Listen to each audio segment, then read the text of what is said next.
Қу түлкіге алданған ит пен бүркіт. Баяғыда бір аңшы өмір сүріпті. Аңшының бүркіті мен тазы иті болыпты. Аңшы екеуін үнемі жанынан қалдырмай өзімен бірге алып жүреді екен. Бірде аңшы шөптің арасына тор құрады. Оған бір түлкі түседі. Торға түскен түлкіні көрген аңшы итіне «Түлкіні алып кел» дейді. Тазы ит тордың қасына келеді де «Әй түлкі, торға қалай түстің? Қу едің ғой, бәрін алдап жүресің, енді өзің алданып қалдың ба?» деп күледі. Жоқ, мен алданған жоқпын, торға да түсіп қалған жоқпын» дейді түлкі. «Қалайша, сен торға түскен жоқпын дейсің?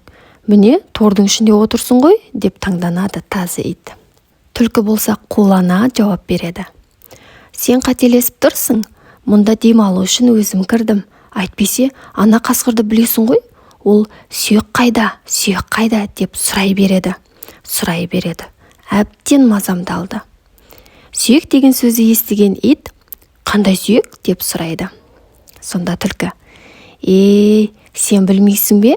Жақын жерде сүйекке толы бір үңгір бар ғой» дейді.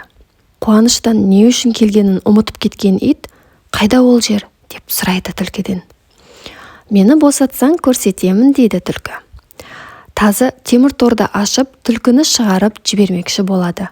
Ол тордың есігін енді аша берейін дегенде бүркіт ұшып келеді. Ит «Не істеп жатырсың? Түлкіні тордан шығарма, саған не болған?» деп ренжиді ол.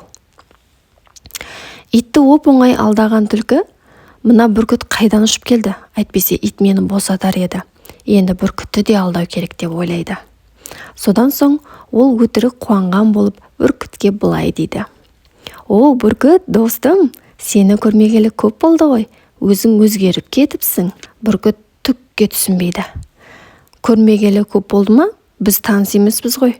Түлкі ренжігендей түр көрсетіп «Қалай? Ұмытып қалғансың ба? Екеуміз талай ойнап едік қой» дейді. Бүркіт одан сайын таңғалады. «Қашан? Қайда ойнадық?» деп айтады. Ал түлкі болса қулана түседі. «Түф, бүркіт-ай, сен ұмытшақ екенсің. Ана өзеннің жанында ше, есіңде жоқ па?» дейді.